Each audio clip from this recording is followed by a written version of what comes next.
Good morning, everybody. Welcome to Rotary. I am your president, Jane Klingman Scott. Today, we are going to be hearing from the Muskegon County Bikers Coalition. And we'll start with the Pledge of Allegiance, a little bit of literacy, and then the reflection from Darlene Collet.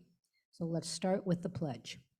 I pledge allegiance to the flag of the United States of America and to the republic for which it stands, one nation, under God, indivisible, with liberty and justice for all. This week, earlier, I was able to witness a little magic at a library where I went with my 4-year-old date in his preschool class. And the magic was, number one, 15 preschoolers sitting around quietly for 10 or 15 minutes being entranced by a book. Number two, the artwork created by scissors and glues and crayons that was pulling out the major themes of the source material. Then we had 2 hours of congeniality and cooperation among all of the colleagues.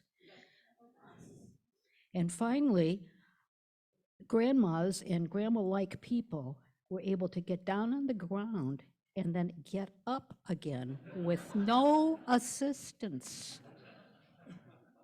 So the quote from the day is from Dr. Seuss. You can find more magic wherever you look. Sit back and relax.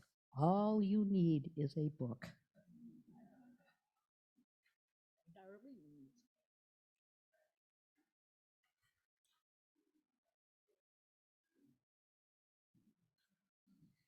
I'm always inspired by other people's words. I wish I had great words like I find. I am giving you a reading, and if you've never heard of a woman by the name of Irina Sendler, after you hear these words, I hope you will go and search her out, because if you want some inspiration, she will give it to you. And this is a quote from her.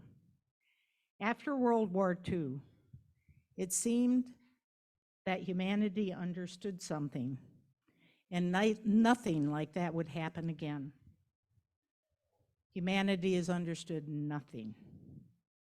Religious, tribal, ethnic, and national wars continue. The world continues to be in a sea of blood. The world can be better only if there is love, tolerance, and humility. And happily being a nurse. This woman was a nurse, a Polish nurse, during the war, and rescued 2,500 children during the Holocaust. Wonderful. That's a wonderful inspiration. We enjoy your lunch. We will reconvene in about 10 minutes.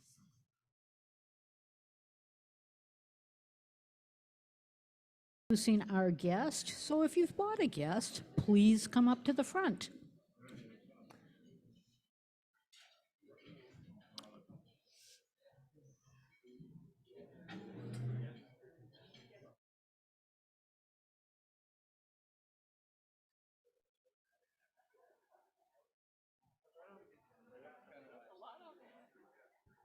Go ahead, Mary Ann. Take your spot over by the red.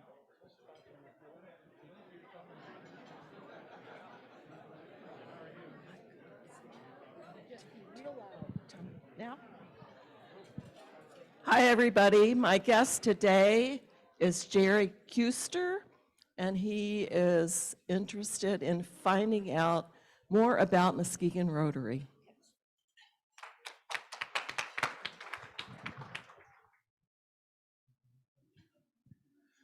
Good afternoon, Rotarians. Mike Weeses with Hackley Community Care, and I'm here to reintroduce Cece Riley.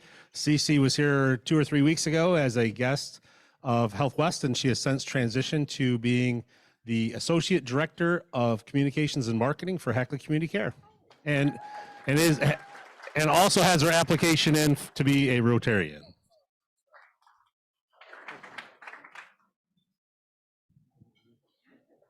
stand there. My guest, Melissa Moore with Reed Muskegon. My guest today is my husband, Tom Moore. He is the director of White Lake Community Education and a member of the White Lake Rotary, and he's also an avid biker, so I invited him to come and hear the presentation.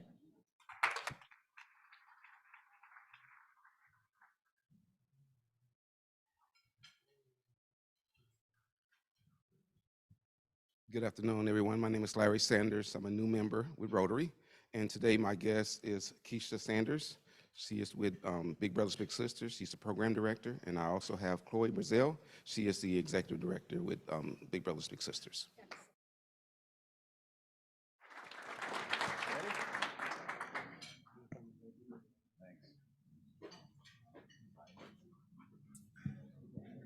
I'm Don Hutchins, and my guest today is Eric Fogus, and he's been approved as a new member.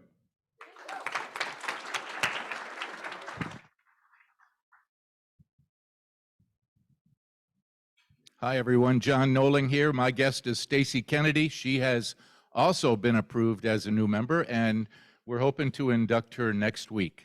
Stacy Kennedy.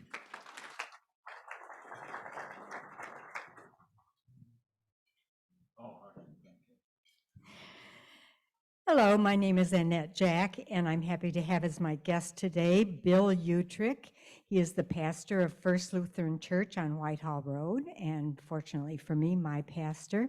He is also co-chair of the board of Community Encompass and been involved in a lot of things in the community. But he's here today because he's an avid biker.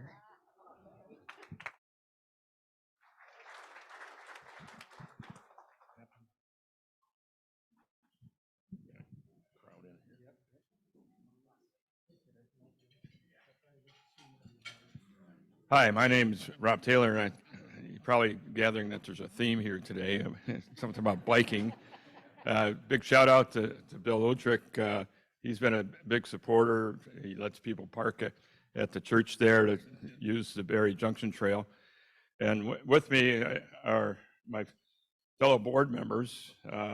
First, we have Aaron Bodbill Mast. Aaron, not too long ago, moved to Muskegon from Ottawa County, but he still works for Ottawa County as a parks planner. He's been a great addition to our board, and you're going to hear from him later. Next to him is Ray McLeod. He's the president of our board, and you'll be hearing more from him later. He's a retired educator and avid cyclist. And then next to him is Chris Mendels. Of course, we're all avid cyclists. And Chris also is a retired educator. He taught special ed for, 31 years, Chris? And he's now working for Greenridge Realty. And then last but not least is Tom Lindrup. Not only is he on our board, but he's president of the Fred Meyer Berry Junction Trail, or the Friends of the Fred Meyer Berry Junction Trail. It's a huge mouthful. And he was instrumental in getting that trail finished. He spearheaded that effort. And we're just delighted to have him on our board.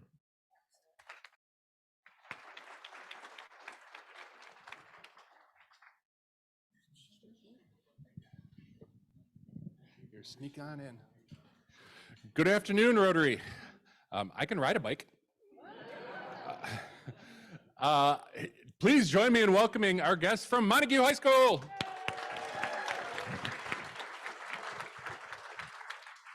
To introduce two of the seniors is Rob Patton. He is the counselor at the high school. Thank you, Marty, and thanks to all of you, Rotarians and guests, for having us today. I'm especially pleased to be out of the building for an hour or so. And I too am an avid cyclist and need to get back on the bike here this spring. So looking forward to the presentation. We're having an exciting spring at Montague. Last week was great with the weather, and we had home track meets and other home games. And so students were real fired up. And then this week we got into some cold weather and trying to keep the spirit going for that. Our FFA will head out tomorrow for a weekend long skills competition. And I have two wonderful students here, Danya and Jack, who I'll let introduce themselves and share some of what they're involved with. Danya. Hello, everyone. My name is Danya. I'm a senior, and This year, I've been involved in many different activities like DECA. I am competing in the international competition this weekend in Orlando, Florida. And next year, I'm planning to go to college at the University of Texas, Rio Grande Valley to major in international business.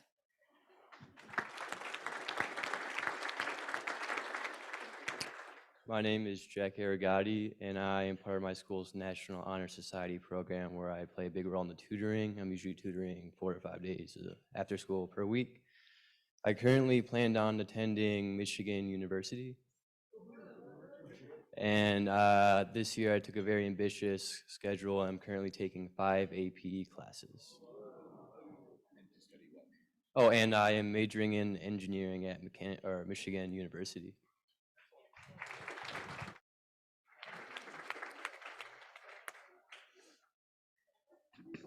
Now, Dave Alexander is going to come forward to introduce our program.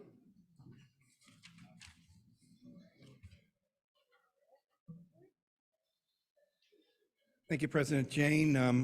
We're going to learn about bikes today in case you are not picking up on that theme.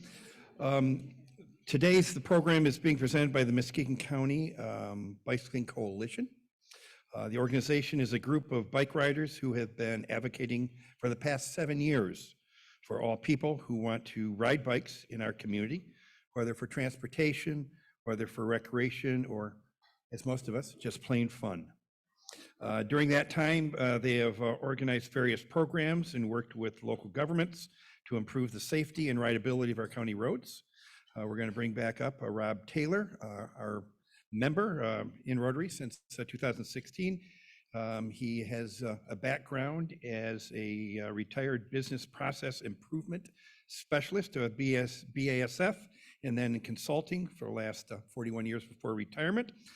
He and Priscilla, his wife, live in Laketon Township, and he'll be moving us through the biking program today. Rob? Nope. That was a switch up. Okay, we're punting. Okay. Everybody knows Rob would take too much of our 20 minutes, so we decided we just jump right in. I'm Ray McLeod. I am the president of the Muskegon County Bicycling Coalition, and we are happy to be here to speak with you. I am a retired school principal. I worked with Randy, see some other ex-educators and current educators out there. So what we did about 9 years ago, I started a bunch of bike groups because I felt like it was going to be safer for me as a cyclist if I was riding within a group. And at that time, in the Whitehall area where I was living, there were no other groups. So Fetch Cycling, or the Fetch Brewery Company, I asked them if I could just, start a group there in their back parking lot, and they were super gracious and super welcoming to us. And that group took off. We had huge participation right away. Well, when that took off and that success happened, about the same time that success happened on Thursday nights, we're still going, so you can join us. The regular Tuesday night club ride that was happening in Muskegon was dying, was going away, because it was sort of a race group. It wasn't attractive to non-racers. It wasn't attractive to recreational riders. So about 2 years after the Fetch group started, a couple of people in Muskegon contacted me and asked if I would recreate or create additional group in Muskegon, and that's the Unruly group that meets, Unruly Cycling Group that meets on Tuesday nights. And so both of those groups are still going strong. We meet at 6 o'clock on Tuesday night and 6 o'clock on Thursday night up in Whitehall. What we do with those groups is everybody comes together, and then in that parking lot, I help everybody get organized into groups by speed and ability and interest level. So at every one of those groups, you're going to see youngsters, you're going to see kids, you're going to see old people, you're going to see people who are goth kids. I mean, everything in between. I mean, people on cruiser bikes, people on e-bikes, people on recumbents, people on drop bikes, everything.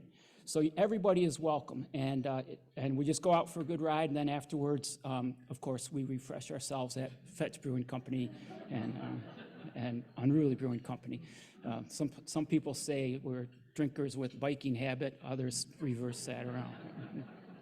And we also started Roll On Muskegon. Roll On Muskegon is a awesome group. On Monday night, we do a community cruise throughout the city of Muskegon. I pick a different community to go into every week. And then my wife, Melanie, she'll stop and tell us a little bit of history on that. Well, somewhere during that time, during those ride groups, I met Tom Lindrup. Tom, would you stand up real quick? Tom, the president of the Berry Junction Trail. He's active throughout this area as a volunteer and Berry Junction Trail. Thanks, Tom. He kept pushing me and said, you know, you can do more, you can do more, you can do more. So eventually, we took those 3 rides and we created the Muskegon County Bicycling Coalition as an umbrella group for advocacy. And that's where we're going now. We're doing a lot of good things in the county that we're really, really proud of. And so for the rest of our program, what we're going to do is we're going to have a section where we talk about, one of our members will talk about the initiatives and the things that we're doing for the communities around us and for the people in our communities around us. And then the last person will talk about one great, big, huge, it's more than a dream because it's beginning to happen, but you'll be super excited to hear about the Greenways project. So without further ado, let me introduce Chris Mendells. Thank you, Ray. Let me get to the correct slide here. Is she clicking right?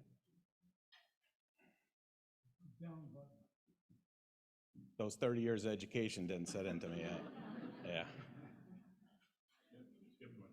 That's all right. Well, he talked about that already. So I'm going to start with some of the other initiatives we've been working on. As you can see, the Embark program was with Muskegon Public Schools before the pandemic, and we would meet kids after school with bikes and ride home with them. So we haven't quite started that back up yet, but that's one of our initiatives. If you are a cyclist, you know, in the state of Michigan, the communities are supposed to have a 3-foot rule. So when you see the bike riders, you're supposed to stay 3 feet away from them. Well, Ray and Tom were instrumental in getting 5-foot rule passed in these following communities: Roosevelt Park, Norton Shores, City of Muskegon, Muskegon Heights, and Montague. We had a presenter from LMB and talked to us about rules of the road, and he could not believe that we were able to get 5-foot rules put in those communities, which is huge. If you are a bike rider, you know when we're riding and cars come within a foot of you, it gets a little scary. Also, Roosevelt Park and the City of Muskegon are also biking communities, so they've met some requirements put out by the League of Michigan Bicyclists, and so we're happy with that initiative. Couple other things: if you ride the bridge between downtown and North Muskegon, sometimes you will see a group out there repairing the bridges. Rob's been instrumental in that. The City of Muskegon will often donate the materials, and then we'll just ask for volunteers through our Facebook page, the Unruly Biking Organization, and we get a huge turnout for that. So we've been repairing those. Another initiative is our bike rodeo program. We currently have, I believe, 4 or 5 set up for this summer. We've sent in a grant to the Delmac Fund, trying to get our own trailer and 10 youth bikes and helmets that we can pull to those bike rodeos to help with kids that don't have bikes themselves, and we can loan them to them and they'll turn them back in. One of the largest programs that we've been working on for quite a while with the library, folks, I see them sitting over there. We initiated a bike library. It's going to be launched June 1 through the Muskegon Heights Library. We took donations of bikes from all over the county, and we've had, I think, 4 or 5 work sessions at Unruly at their brewing facility. So shout out to Unruly. They let us use their back facility to fix all these bikes, store them, and then we're transferring them over to the library starting June 1. We're very excited about what's going on with that. So thank you, Unruly, for that. Also, to the Muskegon Rotary. Rob wrote a grant with you guys and you gave us $2,000, we bought loads of tires, all kinds of parts for these bikes that we've been fixing up. And it's amazing. Ray will just put out on our Facebook page, Saturday, we're gonna work on the bikes and we'll get 15, 16 guys that are really mechanics, bike mechanics, and we'll get 20 to 30 bikes done every Saturday when we have this, get them all cleaned up, and then working on transitioning them to the library. So we've done a lot of things in the last 5 to 7 years, and no pun intended, but we're starting to roll here a little bit. So next up is Aaron. He's going to talk about a new initiative that we're going to be working on. So Mike promised me that this camera takes off 10 pounds, but when I was standing there, I'm not sure if that's the case. But yes, I'm here to, well, here's a picture of the, Yeah, that's the work sessions. yes. So just to get a taste of that. So I'm here to talk about everybody's favorite subject, planning, which is extremely exciting. But the one thing about creating, at the start of the presentation, we had our mission, which is to create an environment for people to feel safe to bike, not just for, and for everybody to bike, equitably. You know, a lot of it, you all notice there's a theme about the group that's up here. We're all like the mammals, the middle-aged men in Lycra. We're trying to change that. The thing I'm talking about is with the initiatives, we got to pair it with a change in infrastructure, because the thing that really makes biking welcoming and will help us achieve our mission is a change in infrastructure. So how do we get there? How do we get to that, realize our mission? For me, I'm a bike advocate. I'm a walking advocate. I'm a climate advocate, housing advocate. These all work together for me.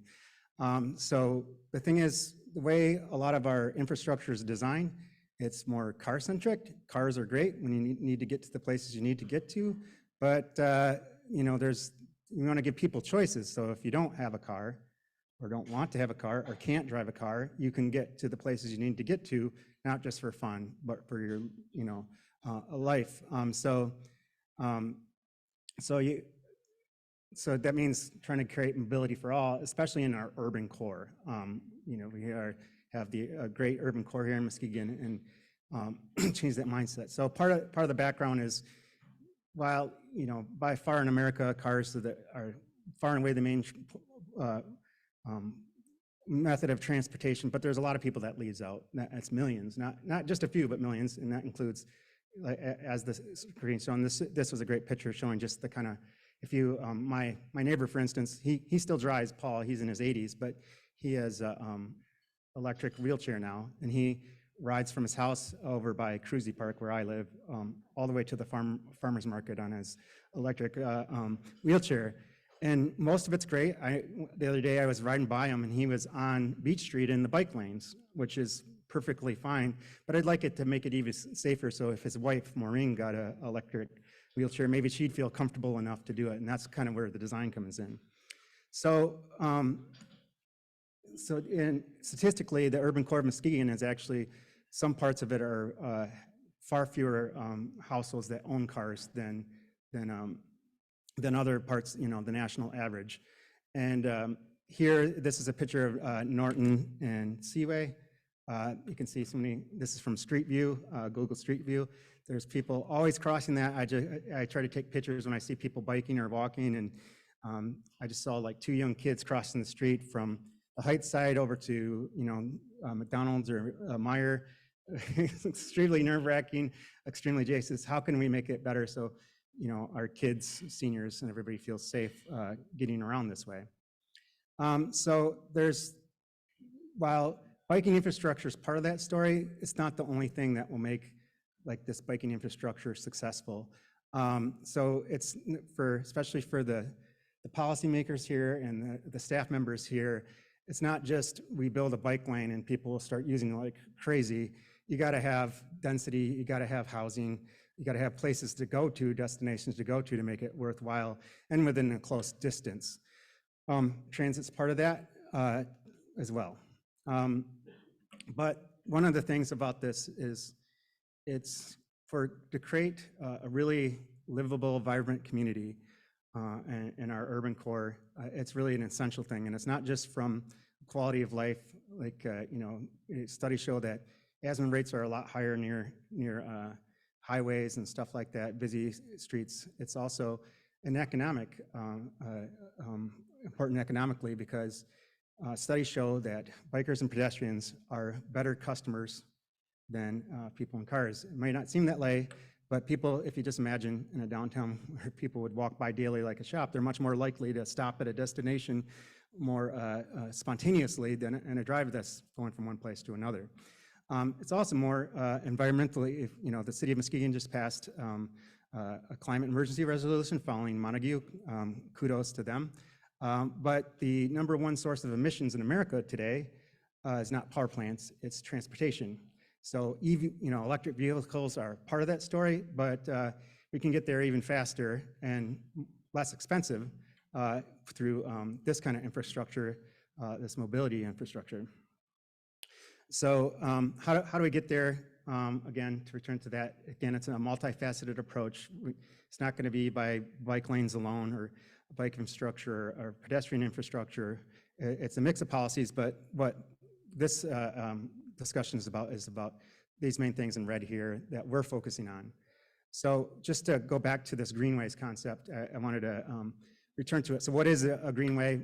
I work on greenways in Ottawa County Parks, and these are big sprawling areas of natural land that we tie together with land and water trails. In this case, we think of it more as off-street manure parkland tied together in a complete network with protected bike infrastructure. So there's many models of communities that are doing this successfully. It may seem like a big thing, and with the recent fights about the Shoreline Road Diet, it shows how much people are kind of nervous about changing car infrastructure, but we don't have to reinvent the wheel. People have been doing it all over the globe and much bigger cities than us. So there's many models nationally, but the model we kind of take off is from the Detroit Greenway, the Joe Louis Greenway plan. And what that did is they really focused on, because some of these things that we're talking, people see some bike lanes, they see some side paths like along a road, but some of this infrastructure is kind of new and unfamiliar to people. So you got to build the knowledge of people, reach out to people, why we're reconfiguring a road, why we're building, taking a rail line and turning it apart. And then it has to be a connected network. So one of the key things in the Joe Louis Greenway plan is they've taken overbuilt or underutilized infrastructure like this rail corridor in Detroit that became the DeQuinder Cut. It's a 16-foot pathway with two-way bike and an exclusive pedestrian area. It's become extremely popular. They have festivals there and stuff. It's a point of community pride. They have biking clubs and everything like that. Another part of the goal is, another part of the plan besides the community engagement and the connected network is, it doesn't just look at this as a pedestrian mobility plan. It was an overall holistic plan that looked at economic impact and quality of life. Another key part for me is the renderings, really high quality renderings that are specific to our community. For the public, for the decision makers, for the staff, this really helps everybody to understand what we're all talking about when we talked about, a protected bike lane that has this kind of barrier. How does that work and what does that look like? So again, another key principle back to the mobility all is this AAA concept, all ages and abilities, so that it works for everyone, whether it's a faster e-bike, my neighbor Paul and his electric wheelchair, or somebody walking with a stroller or a dog. So did the plan work? So a lot of people, when they talk about plans, say, oh, those just sit on a shelf and gather dust. But in my experience and what I've seen nationally, it's really hard to get this kind of big, mindset change, get that support without doing this kind of plan. And I've seen many plans that started as a line map and turning into $6 million pieces of infrastructure. So it's in Detroit Greenway Coalition. The Joe Louis Greenway has been extremely successful. It's attracted over $100 million in private and public investment. We're not going to get that, but we can't get any without having a great plan.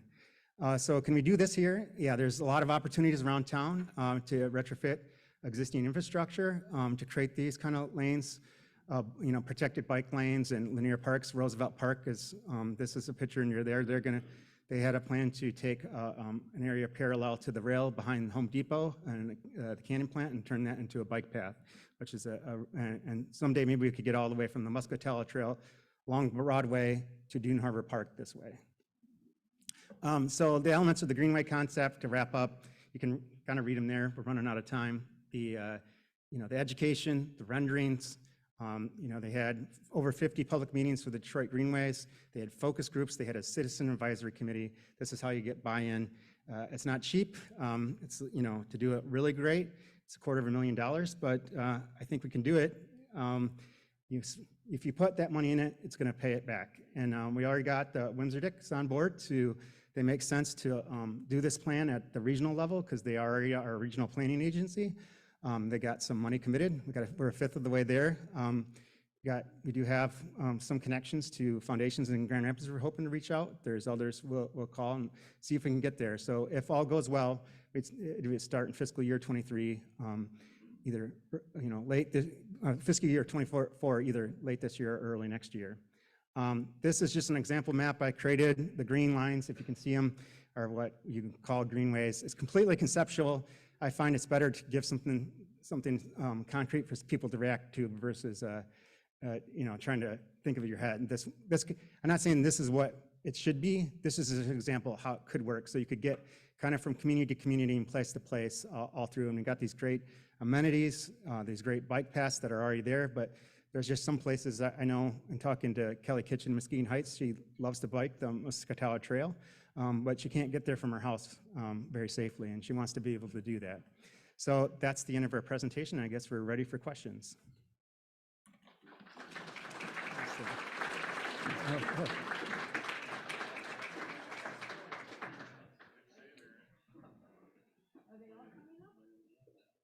Just a couple. I got a couple of remarks. I just wanted to wrap the presentation up with maybe a story and kind of my feelings about all this. So when I came to Muskegon 8 years ago, I was wondering, what am I going to do? And I met Orville and Susan Crane, and I was instantly recruited to join Rotary, and met so many of you, and then Brianna Scott. As soon as I met her, she had me on the DEI committee, and I started reading on the issues, the DEI issues, and I needed a notebook. So I wanted to, take notes as I read, and I pick up this notebook at Meyer, and it was like one of those college composition books, and it had a saying on the front. It says, "Make it happen," and I've adopted that as my mantra. And I realize through all of you, there's lots of connections that can be made, and then meeting Ray and Tom and getting involved in the biking group, I found my passion for service really, and doing whatever I can to improve the bicycling community here in Muskegon. And since I've researched that and how it's affected communities throughout the world, I realized that we can make it happen with the help of all of you.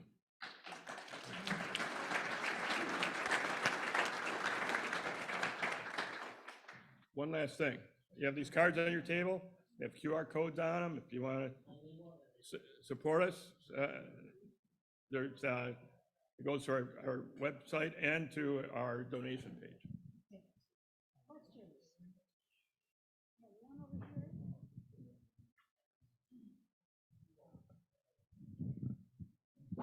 How are e-bikes changing bicycling? I'll take this one because I actually came here today on my e-bike, and one of the things about when you talk about making a viable transportation option is e-bikes are a really great way. There's cities that are and states that are doing full tax cuts for e-bikes because if they want to make progress in climate, that's one of the fast ways. And we got our bikes in the summer, and I wrote it every month that every month this year, in December and January, I was riding my e-bike. You can do it. It's it's not so bad. Other countries do it too, so snow is not not the end of the world. I will say, inspired by us, my mother and father-in-law, Gary Mast, who was a teacher for decades at Reese Puffer and a coach, he bought an e-bike, so they're going to get out and ride, because I think that's one of the parts where it's a game changer, because for the effort you put in, if you need to commute somewhere, you can go 20 miles an hour.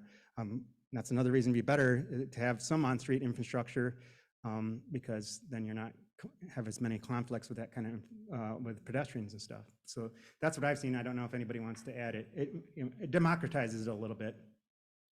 The only thing that's a great question. The only thing I'd like to add to that is that the only cyclists that are anti-e-bike are the ones that are like racers, that are intense racers. And that's just kind of a snobbery thing, I think. But everybody else is just happy. What we believe in is people being outside, getting exercise and just being out there in our communities. We were at the Lakeshore Living Show this weekend, and one of the phrases that popped into my head for the first time is that what we really are trying to do is to make our neighborhoods more neighborly, by having real live human beings out in their front yards, out in their streets, whether they're walking, playing kickball in the front yard, riding a bike or an e-bike. And the more we can get out of our metal boxes, the more people we can get out of those boxes, the better off we all are. Thanks for the question. I've been told I have to keep this to 5 minutes or less. You mentioned road diets. That's driving me crazy. What's your semi-professional opinion of road diet on Shoreline? Oh, they work, and I'm 100% for it. Because it's not just, the thing about it, it's not a secret that people know that, for one, if I was designing the downtown, like Grand Haven, would you imagine proposing a 4-lane highway in the middle of Grand Haven? That's what we've done. Where your biggest asset is separated from the people, and it's also not great economically for a downtown, because you're just funneling people through it. And it's also, the more lanes you build, the more traffic you get. It's called induced demand. There's articles all over, and it's a well-known engineering phenomenon. I just got a question. Where would you donate bikes? If you would go to our Facebook page, which is on that card, if you don't have one of those cards in front of you, we're Muskegon County Bicycling Coalition. You can get a hold of us through there. You can email us at bicyclemuskegon@yahoo.com. I've got business cards. You can talk to us afterwards, and we'll make arrangements with you to pick them up or for you to drop them off at our house or whatever. We'll get a hold of them. We'll figure it out.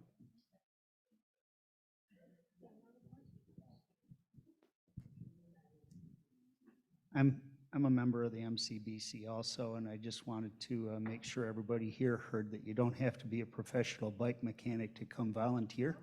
And the Facebook page lists the days that we do occasionally work on the bikes. And now that the bike library is set up, I'm sure that we'll have more days to work on them as they get used or additional ones get donated. And while I have the thing, I have Esther's shirt and Danielle Risley's shirt here. Where's the sergeant at arms these days? I knew when Carm was getting the mic, there was not going to be a question. Any other questions? If not, we just really Thank you very much. wonderful presentation. And a donation will be made in your honor to the Malala Fund, part of our international effort to increase opportunities for girls and literacy. So thank you for coming to speak to us. And we have birthdays today. We have Julia Rupp on April 24th, Jeff Bessinger on April 25th, Rem Sprague on April 26th, and Don Hutchins on April 26th. I know these guys can afford to contribute to their birthday gift. Happy birthday to you. Happy birthday to you. Happy birthday, happy birthday, happy birthday to you. Their birthday gift to us goes to the Caring Connection here in our club, so that we can make connections to all of our members who need just a little bit more care this month. So thank you very much for that.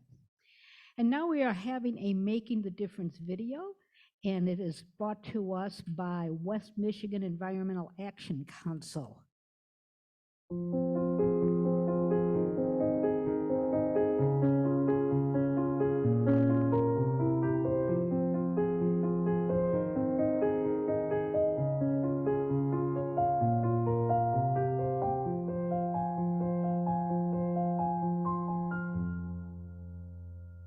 My name is Tanya Kabala, and what do I do? Well, I was an elementary teacher years ago and became quite involved in cleaning up pollution issues in the White Lake area, and was an obsessive volunteer, and ended up changing my career and working for an environmental nonprofit and opening an office in Muskegon.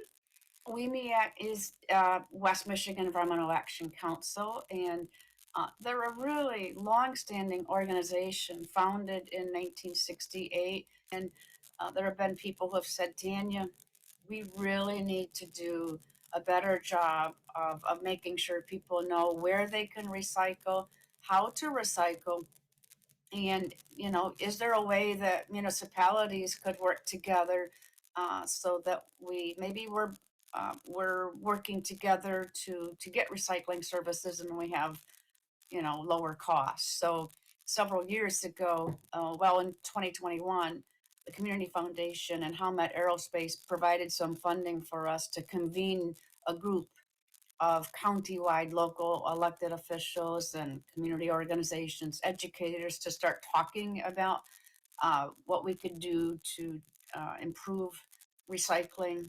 And this year, WEMEAC has funding from the state to do a feasibility study, you know, to actually update some information the county developed in 2017. And so we are looking at the market. What's the recycling market in Muskegon County? What's the recycling rate? Where do things go? What are the services? And then also looking at what are some possible improvements that we could all make together.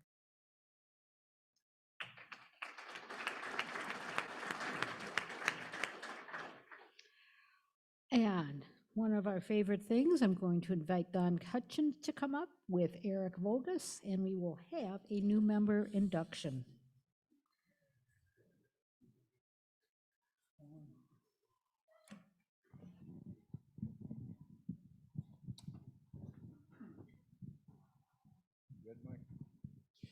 It's my pleasure to introduce Eric Vogus. He was born in Grand Haven and raised in Norton Shores, attending Mona Shores High School. He's an enthusiastic musician, and he was assigned to the snare drum line in marching band as an incoming sophomore, and was awarded the Louis Armstrong Jazz Award for his work in the jazz ensemble. After graduation, he attended Hope College, and though he ultimately did not pursue music at that time, was awarded and maintained a Distinguished Artist Award, scholarship to play drums in various school bands until he graduated in 1994. Destiny struck when he was inspired to spend his junior year as an exchange student in Tokyo, Japan, studying political science at highly competitive Waseda University. Though his study there immersion in his homestead family and intense karate training, he learned to speak Japanese fluently. This was a skill that would strongly influence the trajectory of his career as an international business person. After graduation, he worked in the automotive industry as a technical liaison in Japan for the quality groups of both Johnson Control and Eagle Ottawa Leather Company, which at this time still the original tannery in Grand Haven. It was clear to him he wanted to leverage his creativity more in his profession. So he went back to school to study design at the Art Center College of Design in Pasadena, California, where he graduated with honors in 2003, excuse me. Professionally, Eric has lived over 2 decades in Japan, wearing various hats as his career evolved, other than founding and working as a consultant for Vogus Consulting Group since 2011. He's worked as a senior design and advanced design for Panasonic, established his business entity in Japan office, general manager for Macrovision Media Design, headquartered in Stuttgart, Germany, and most recently worked as a director of design in Asia for Pangea Leather, overseeing design team in Korea, China, and Japan. A special note on Macrovision: if you've ever watched any episodes of Game of Thrones, you've witnessed lots of hyper-realistic digital 3D work in creating dragons, cities, huge armies, and castles in the CGFX for that series. In his free time, Eric is an avid CrossFitter and martial arts artist. He is certified trainer for the Pikiti Tirsha Kali International, and recently he conducted a free 2-hour self-defense seminar in Muskegon. He also enjoys fishing with his dad, Mike, and is an avid motorcycling. Finally, back from Japan after so many years, Eric is enjoying being again part of Muskegon community and is appreciative of the opportunity to reconnect with his home after so many years as an expatriate. He is working to expand his consulting business in Michigan and beyond, and very grateful and excited to have a chance to be part and contribute his skills with enthusiasm to this club and Rotary International. Please welcome Eric Vogus.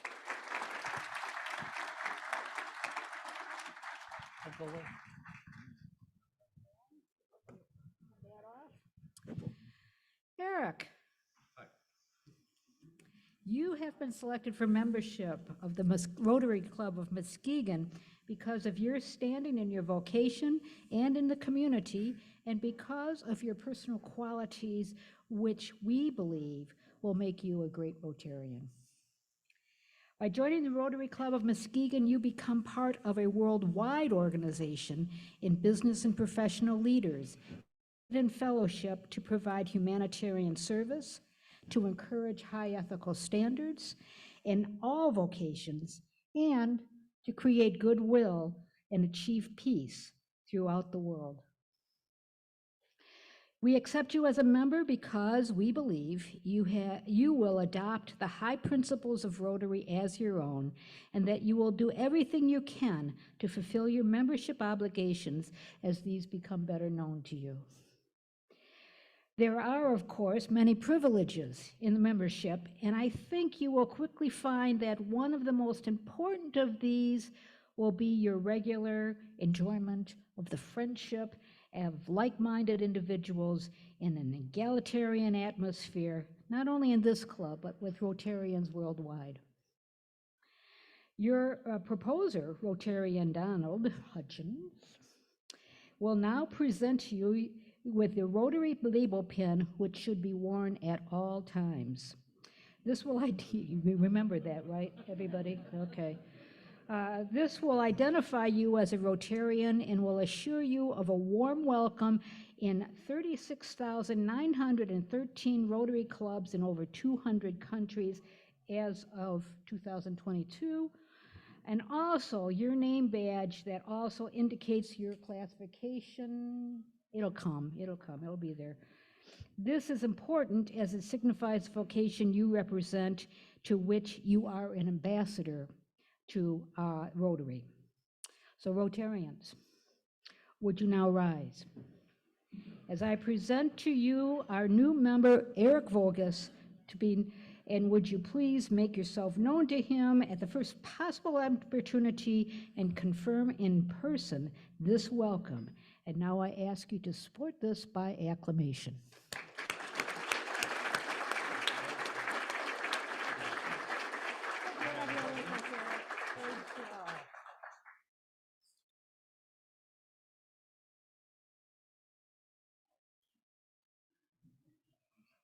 And now we have announcements. I know Rob has an announcement for us. And this is kickoff season for our Pours for the Community. So this Friday, April 21st, we will be meeting at the Salty Pepper at 4 o'clock to 6 o'clock. And then on Monday, on the 24th, the Unruly Brewery, and that will be from 5 o'clock to 7 o'clock. Note that there's a little difference in the time for this, but we'll have a happy hour for you at a place that you will want to be all through the month of April and into May. So please join us. And remember that you will get a notice from our Genius sign up Genius. This is so that the planners can have an estimate of how many people will be at each happy hour so they can plan the food. It's not an ironclad obligation. It's just so we can get an estimate. And if you have not had a chance to go to Sign Up Genius for that, please feel welcome at any one of our happy hours. The more the merrier. Rob. Well, it's all sports day. You may have seen the thing going across the screen before the meeting about the Seaway Run. That's coming up, and as I think you all know, that's our biggest fundraiser of the year, which is critical to supporting the Rotary Foundation. You have on your table a flyer and a tent with QR codes, and what we're asking for now is volunteers for race day, people that'll man the course, aid stations. We'll also need people the day before when the runners and walkers pick up their packets. So, and I said it's all sports day. Well, for me, it's all sports day every day.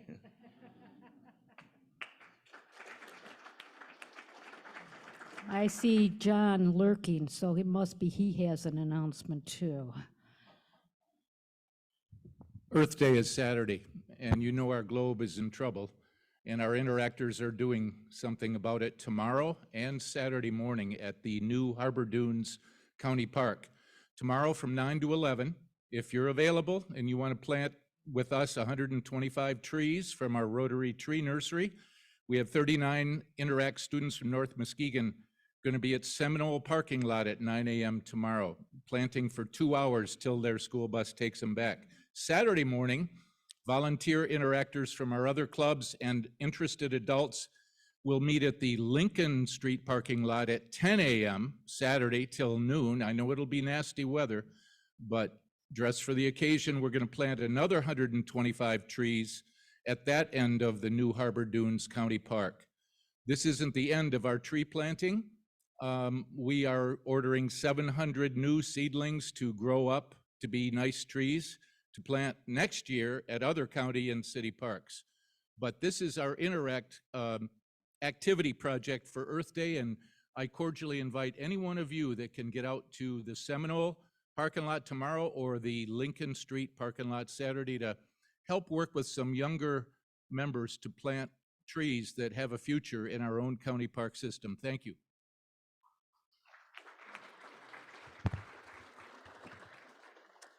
He says it's going to be bad weather on Saturday. I hope he's not the omen for the weekend, but planting trees in bad weather, it really does lift your spirit. So, okay, now we have the raffle. And our raffle master is Josh this week.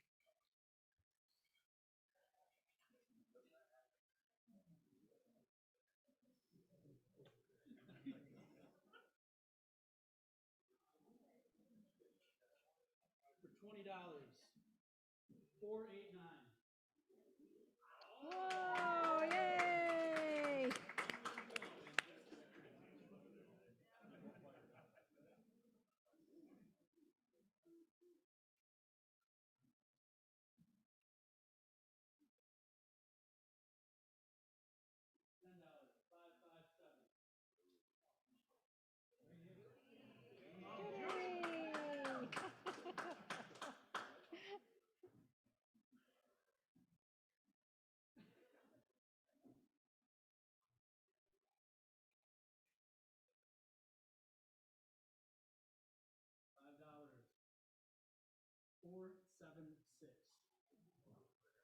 Hey, Eric, our new member.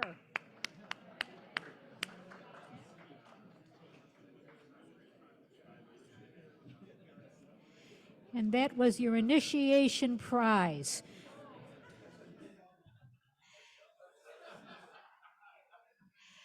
Next week, our program will be the Interact and Life Leadership Update. And just a note, advance notice that next week will be our last week here at the Delta for the season. And the following week, we will be moving over to the Lake Shore. So you have 1 week to get used to the idea before you get lost. Yes. So let's rise now and recite our four-way test as we adjourn the meeting. Of the things we think, say, or do, is it the truth? Is it fair to all concerned? Will it build goodwill and better friendships? Will it be fit to all concerned?